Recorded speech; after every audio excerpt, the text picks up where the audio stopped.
கோபால கோபால கோகுல நந்தன கோபால நந்தகுமார நவனித சோர பிருந்தாவனச்சர கோபால கோபால கோபால கோகுல நந்தன கோபால.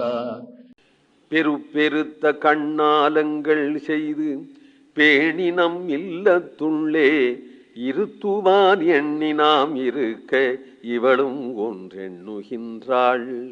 மருத்துவப்பதம் நீங்கினாள் என்னும் வார்த்தை படுவதன் முன் ஒருப்படுத்தி இடுமின் இவளை உலகளந்தான் இடைக்கேயே.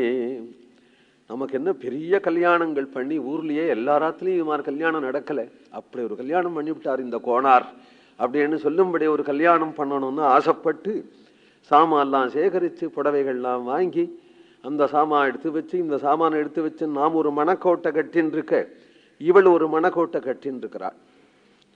சரி, இனிமே சரியா வராது. ஏனேனால் அது சிகிச்சை பண்றதுன்னு ஒரு சமயம் சிகிச்சைக்கு அடங்காத போயிடுத்தானால் அப்புறம் சிகிச்சை உனக்கு புரியாதுன்னுவா. மீராபாய் சொல்றா இல்லையா, ஹைரி மைந்தோ பிரேம தீவானி மேரே தர்து ந ஜானே கோயி அப்படிங்கிறாள் மீராபாய். எனக்கு என்ன வியாதின்னு உங்களுக்கு என்ன தெரியும்?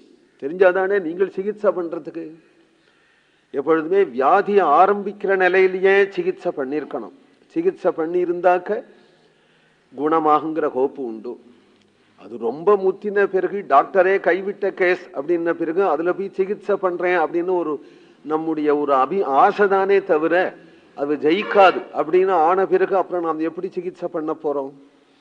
ஆரம்பத்திலேயே கண்டிச்சிருக்கணும் இவளை.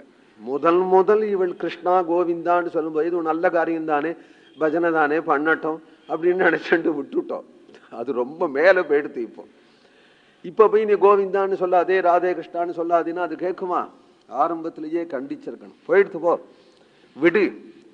இனிமே என்ன பண்ணுனாள் கோவிந்தா, அவ கோவிந்தான்னு சொல்றாளோ இல்லையா, நீ கோவிந்தா கோவிந்தா போ அப்படின்னு கிருஷ்ணார்ப்பணம் பண்ணிவிடுங்கிறார். ஒரு படுத்து இடுமின் இவளை உலகளந்தான் இடைக்கேயே. கோவிந்தநாம சங்கீர்த்தனம்.